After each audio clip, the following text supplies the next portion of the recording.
Homeless man finds a hurried executive's wallet until he sees a photo that absolutely floors him. The wallet slipped out of the hurried man's pocket and hit the ground, sliding to a stop in front of Logan. He quickly bent down, picked it up, and raised his voice. "Sir, you dropped your wallet," Logan called out, his voice tight with urgency. The executive kept rushing ahead without turning his head, as if he hadn't heard or simply didn't care. Logan hesitated for a second, then decided to catch up to him. As he walked a few steps behind, he opened the wallet to look for any document that might reveal the owner's identity. But in the very first slot, his eyes froze on a laminated photograph. A smiling girl, with eyes he knew better than his own name, and behind the photo, the name Skylar written. The world crashed down in silence over his head. "It can't be. My daughter. That's my Skylar," Logan said, his voice cracked with shock, eyes brimming as his hands trembled around the picture. His heart raced, and he started after the hurried man, crossing streets without caring about traffic, focused only on the hope burning inside him. The executive went through tall gates and disappeared into a mansion, while Logan stopped at the entrance, breathless and stunned. "Please listen. The man who just went in dropped this wallet," Logan said, desperate, holding it out to the gate guard. The guard, a solid, stern-faced man named Anthony, folded his arms and looked him up and down. "Hand over the wallet and move along.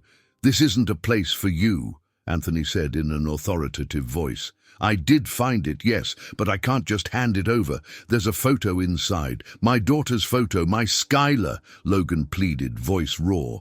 "Not my problem." "Give me the wallet and leave before I call for backup," Anthony said, voice cold with contempt. The commotion drew the attention of Sean, the executive, who appeared at the mansion door, hurriedly straightening his jacket. "What's going on here?" Sean asked, impatience sharpening his voice. "This man claims he found your wallet, sir, but refuses to hand it over," Anthony said, his tone rigidly explanatory. "I did find it. It's right here, but that's not all. There was a photo inside, my daughter's photo, and I need to speak with you," Logan said, his voice urgent, a revelation breaking out of him. "What are you talking about? A photo of your daughter?" Sean asked, surprised and wary. "Her name is Skylar. I recognized her immediately. She's my daughter," Logan said, voice split open with emotion. Sean furrowed his brow, folded his arms, and studied Logan for a few seconds before letting out a disbelieving sigh.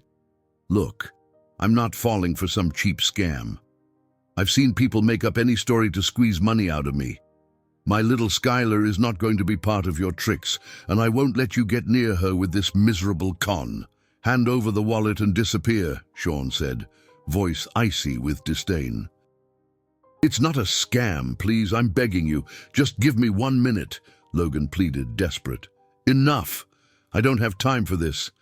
Anthony, get this man out of here immediately," Sean snapped, turning his back and heading inside. "You heard him.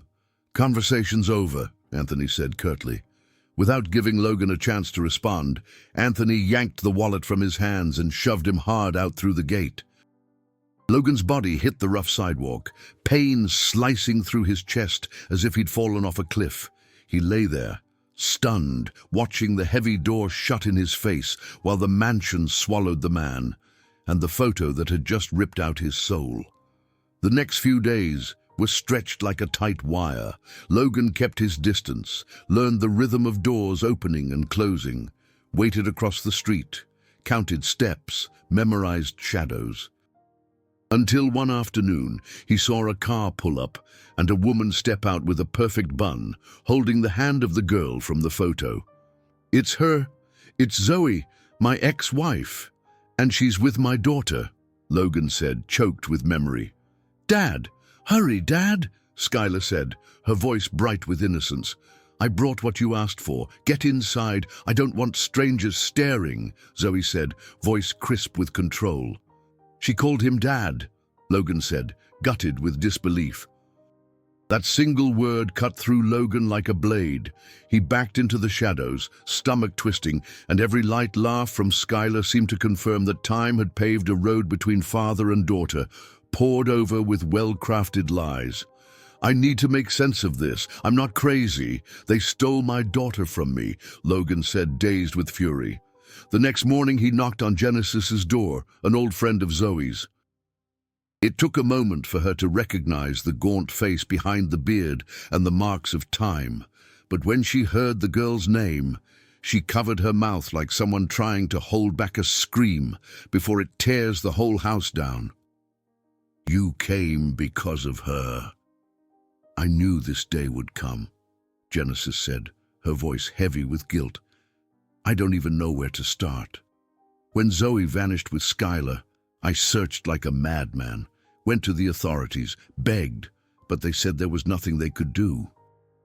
Years went by, and I thought I'd never see my daughter again, and now suddenly I saw her, next to another man, calling him Dad, Logan said, his voice urgent with despair. Zoe poisoned everything.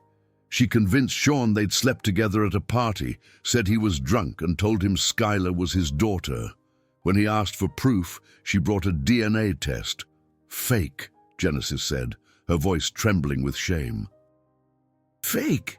You're telling me she erased me with a forged paper? Logan asked, wounded disbelief in his voice. I warned her, begged her, told her it was a crime, that it was inhuman, but Zoe got obsessed with securing her comfort. She wouldn't listen. I pulled away when I realized there was no turning back, Genesis said, her voice bitter with regret. Who helped her? Nobody fakes a lab test alone, Logan asked, suspicion narrowing his focus. She had an acquaintance with access to a lab. I don't know if they still talk, but Zoe wouldn't have dared without an accomplice, Genesis said, voice wary with recollection. I'm going to get to the bottom of this, even if I have to swallow glass. I'll prove who I am, Logan said, voice set with resolve. Logan waited for an opening. He saw Zoe distracted on the phone at the curb, saw Skylar play with a little charm hanging from her backpack, and drew a breath like someone stepping into a riptide. I'm sorry, I don't want to scare you. I'm an old friend, Logan said carefully, respectful. What do you want? My mom doesn't like me talking to strangers, Skylar said, defensive. Look at this. Do you remember it? I made it for you when you were very little. A copper pendant with a crooked little mark, Logan said, voice warm with hope. I've seen that pendant. I remember a hand swinging it, a voice humming softly, Skylar said, surprised, tender. Zoe turned, and for a second her expression faltered when she recognized Logan's face. The shock flashed in her eyes, but she quickly recovered and filled her voice with venom. Help! A homeless stranger is harassing me and my daughter, Zoe shouted, theatrically indignant. Anthony showed up fast, a guard dog always ready, his eyes narrowing as he faced Logan. You again, bothering this family, Anthony said, heavy with contempt. No, wait. I just wanted to talk to the girl, show her the pendant, nothing more, Logan said, flustered, trying to explain. But Anthony didn't listen. He grabbed Logan's arm and twisted it hard. Zoe, you know the truth, and Skylar will know it too, even if it kills me, Logan shouted, his voice torn with anger.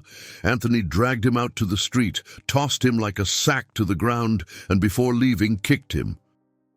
If you show up here again, it'll be worse, Anthony said, voice low and threatening. Logan lay there in the street, coughing, his body burning, but the flame inside him refused to die. The bitter taste only reinforced his certainty that he couldn't give up. He squeezed the pendant in his palm. If they won't let me speak to her, then I'll speak directly to him. I'll face Sean face to face, Logan said, voice low with determination. The following night, aching and bruised, Logan went to Sean's mansion. He found Sean out front, about to go inside, and stopped a few steps away, breathing hard. I need to talk to you, Logan said, steady despite the effort. Sean frowned, remembering the last time he'd seen him. You again. Why keep pushing this? Sean asked, cautious, suspicious. Because it's my only chance to tell the truth. Just hear me out for a few minutes, Logan said, pleading. Sean hesitated, looked around, then fixed his eyes on Logan. All right, talk.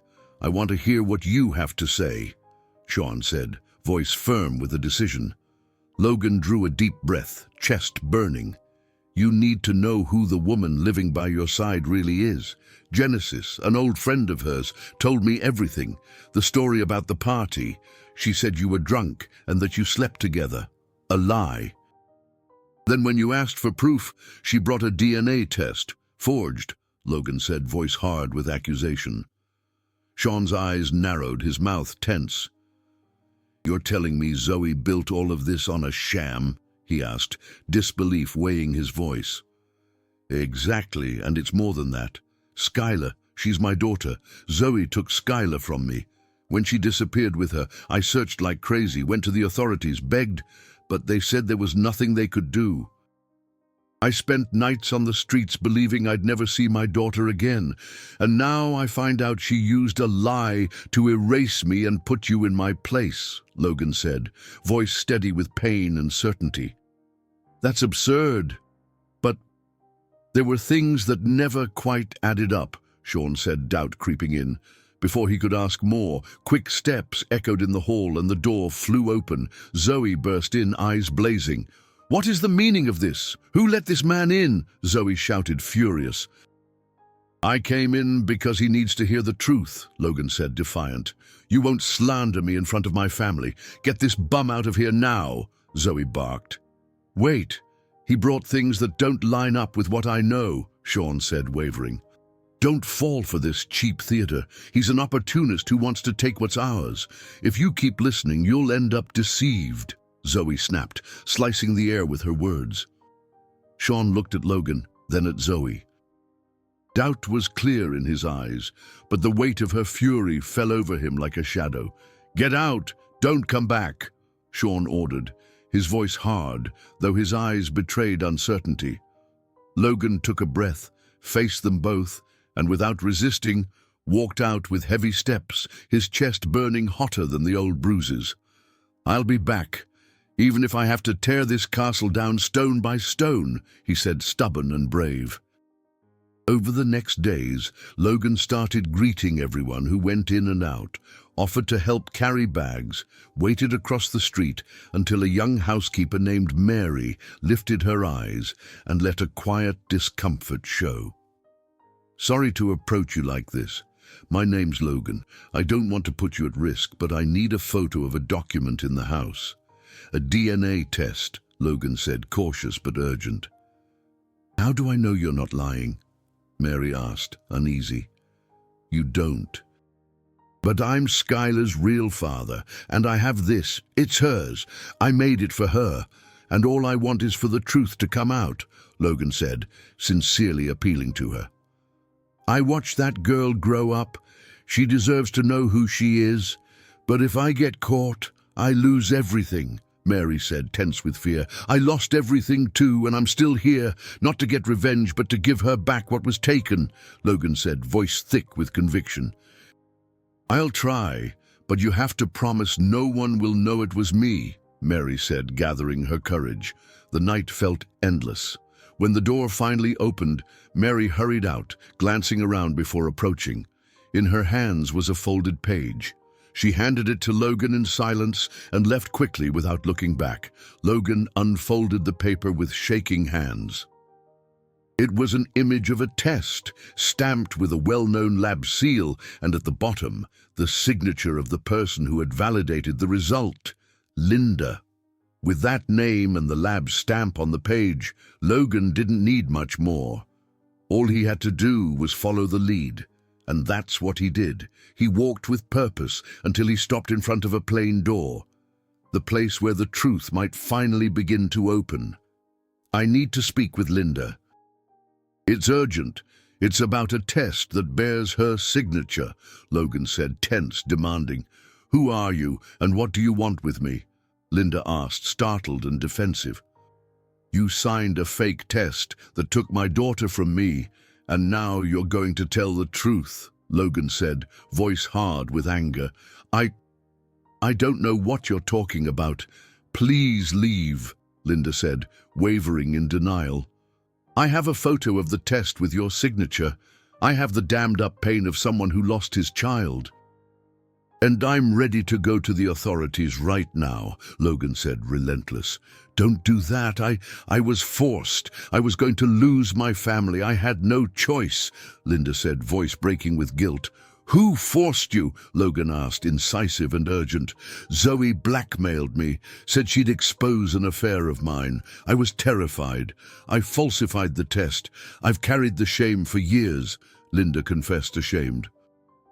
Do you understand what that did to my life, to my daughter's life? Logan asked, hurt and angry. I know, and I haven't slept well since. I want to make it right. I want to tell whoever needs to hear it, Linda said, determined with remorse. Then tell the man who was deceived. Tell him the entire truth. No gloss, no excuses, Logan said, resolute. Before Logan could seek Linda out again, news hit him like a punch. Genesis had been arrested. He didn't believe it at first, but confirmed it by asking around. Determined, he went to the jail. In the cold yard, Genesis appeared under escort.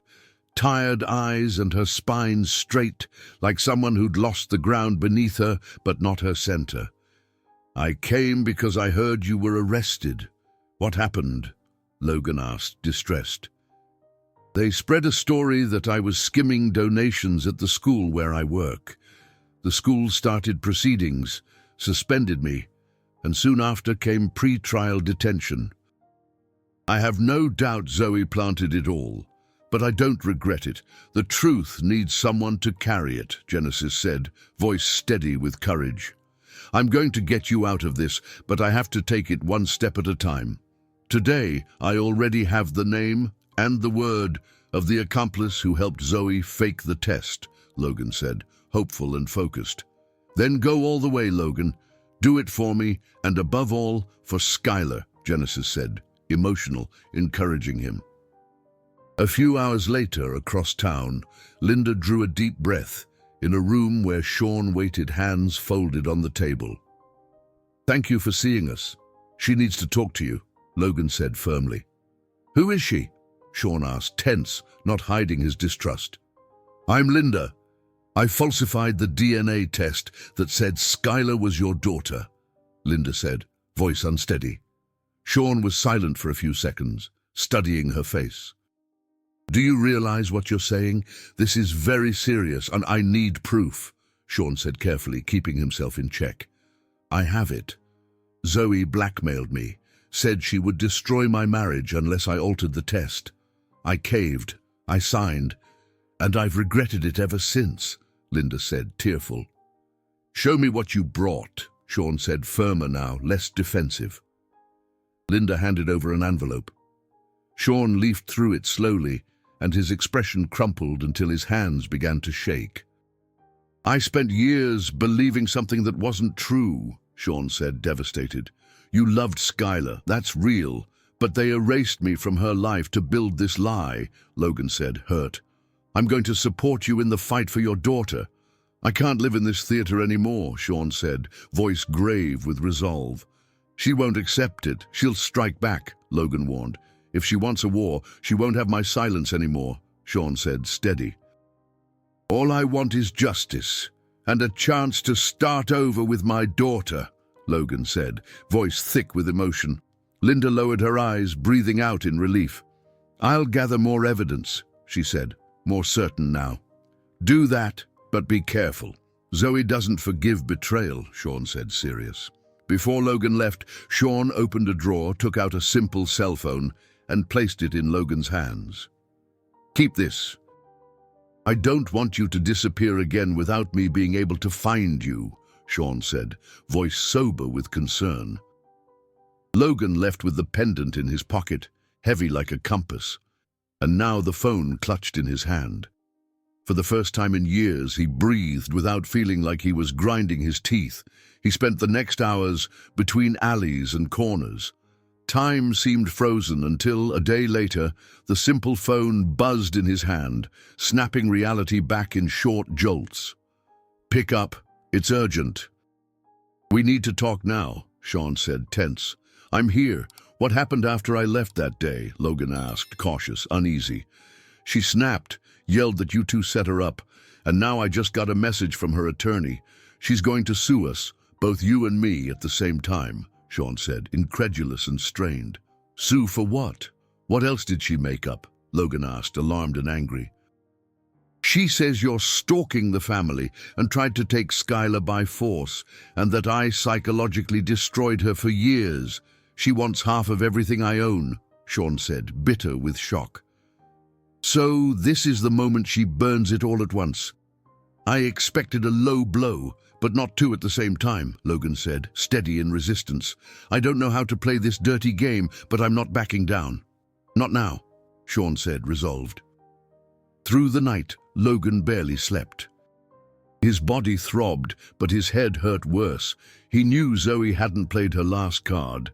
His gut feeling proved right the next morning when agents knocked on the door of the boarding house where Sean was helping him stay. Without a long speech, they presented a document that sounded like a sentence delivered early. "You're being taken into pretrial custody on suspicion of trespassing, assault, and attempted kidnapping," an agent said in an official procedural voice. "What? Kidnapping? How? This is insane. It's one of her lies," Logan said, stunned. "We have a court order. Get ready to come with us," the agent said, clipped and by the book. "No, wait. I'll prove this is a setup, but let me bring the pendant, please," Logan said, urgent and pleading. "Personal items are retained and logged," the agent said, indifferent. "All protocol." "It's not just an item. It's something sentimental for my daughter." "It means nothing to anyone else," Logan said, voice breaking with despair. The agents exchanged a brief look. "Fine. Take it. But make it quick. Don't cause trouble," the agent said, curt but conceding. The news hit Sean like a punch to the gut. He left a meeting halfway through and ran to the police station with his lawyer. "There's a court order. He's accused of breaking into the house at night, trying to take the minor by force and getting into a fight with Mrs. Zoe, who presented marks as evidence. Photos were submitted, neighbor statements, and a document signed by the minor confirming her account," the clerk said, never raising her voice. "No, that's a lie. She forced Skylar to sign it," Sean said, white as paper. "You'll need to contest it with your attorney," the clerk replied. Before leaving, Sean left a message. "Tell him I won't rest until I get him out." During a quiet moment, a public defender came up to the bars and assessed Logan with trained eyes. "Do you have anyone willing to speak for you?" the defender asked, objective but caring. "I do, and I have proof about the falsified DNA test. I just need them to let me see my daughter one time," Logan said, hopeful. "I'll push hard for that visit. Sometimes a meeting moves mountains that no paperwork can," the defender said, kindly resolute. A few days before the hearing, the authorization came through like a miracle written in ordinary ink. Zoe tried to block it, but the signatures of those in charge weighed more than her sharpened nails. In the cold room, Logan walked in handcuffs and breathed like he was learning how all over again. Across from him, Skylar stood up for a second, unsure what to do with her hands. "Thank you for coming," Logan said softly, grateful. I was scared to come, but I needed to look you in the eyes," Skylar said, timid but brave. "I can't get close, but I can ask the guard for a favor," Logan said, careful, respectful. "What favor?" Skylar asked, curious, expectant. "To give you the copper pendant. You've seen it before, but it was always yours. I kept it all these years, waiting for the right moment to give it back to you," Logan said, voice full of feeling. Skylar took the pendant with both hands, eyes misting. "I remember. It's not just the object. I remember being little, your hand swinging it and your voice humming. I knew that wasn't something I made up," Skylar said, voice trembling with memory. I never stopped looking for you, Logan said, voice breaking with love. If I say that in there, will they believe me? Skylar asked, unsure. I don't know if they'll believe it right away, but your truth needs to be heard, Logan said, gentle encouragement in his tone. I'll say it. I promise, Skylar said, determined. On the day of the hearing, the courtroom felt heavy as stone to Logan. On one side, Zoe arrived surrounded by lawyers and witnesses. On the other, Sean sat in the front row and didn't look away. The judge entered, and silence took hold. The prosecution opened, confident. Neighbors swore they'd seen Logan hanging around the house. Photos showed marks on Zoe's body, and there was Skylar's signed statement. He's a threat. He tried to take the girl and terrorize my client, the attorney said, eloquent in accusation.